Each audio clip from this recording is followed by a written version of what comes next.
Сәлеметсіздер ме студенттер? Мен жаратылыстану кафедрасының анатомия физиология пәндерінің оқытушысы Мұхажанова Береке Шахмұратқызы. Бүгінгі сабағымыздың тақырыбы тұлға сүйектері құрылысы, орналасуы. Сабағымыздың мақсаты білім алушылар тұлға сүйектері туралы түсініктеме беріп, және олардың түрлерін анықтап көрсетіп игеруі тиіс. Адам қаңқасы.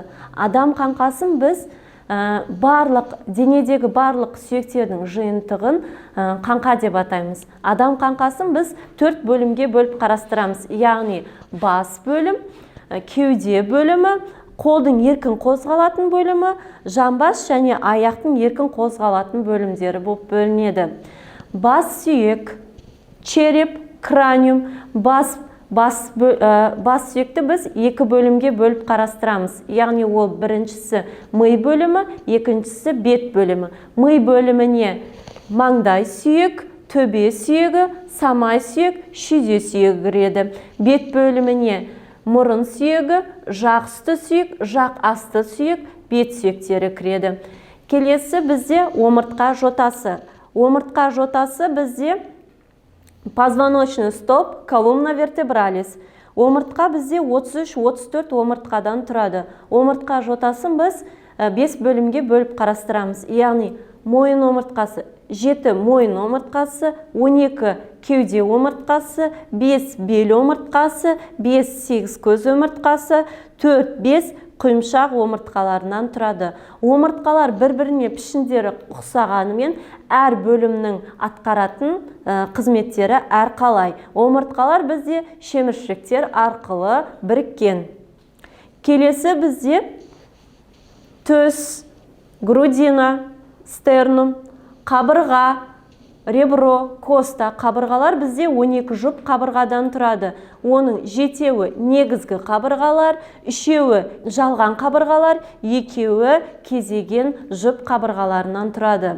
Келесі бізде қолдың еркін қозғалатын сүйектеріне тоқталамыз. Оларға бізде бұғана, ключица, клавикула, тоқпан жілік, плечевая кость, хумерус, қаржылік, лучевая кость, радиус, шынтақ жілік, локтевая кость, улна. Білезік сүйектері, кости запястья, осса карпи, алақан сүйектері, пәст, метакарпус, бунақтар, фаланги, фаланжис. Мықындық сүйектер, подвздошная кость, ос илиум, 8 көз, крестес, ос сакрум. Қосаланған сүйектер бізде мұнда орналасқан. Қосаланған сүйектер, лобковая кость, ос пубис. Шонданайлық сүйектер бізде мұнда орналасқан. Седалищная кость, ос исхи. Келесі бізде аяқтың еркін қозғалатын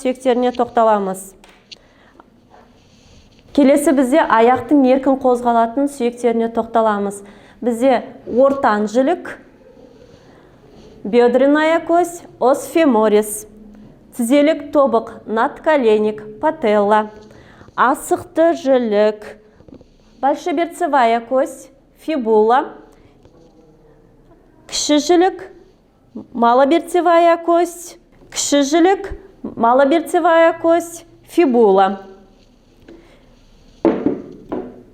Тілерсектер бізде мұнда орналасқан. Надколенник, тарсус. Табандық сүйектер бізде мұнда орналасқан. Пәст, осса метатарси, бақайлар, пальци, диджити. Осымен біздің сабағымыз аяқталды. Келесі біздің тапсырмаларды орындауды ұмытпаңыздар. Тапсырмалар яғни бізде тест сұрақтарынан тұрады. Тест сұрақтары тақырып бойынша тест сұрақтарына жауап бересіздер. Деңгейлік сұрақтар тақырыпқа байланысты болып келеді. Барлық тапсырмаларды орындап, маған порталға жіберуді ұмытпаңыздар. Және адам қаңқасының атауларын қазақша, орысша, латынша атауларын жаттап алуды ұмытпаңыздар. Сау болыңыздар.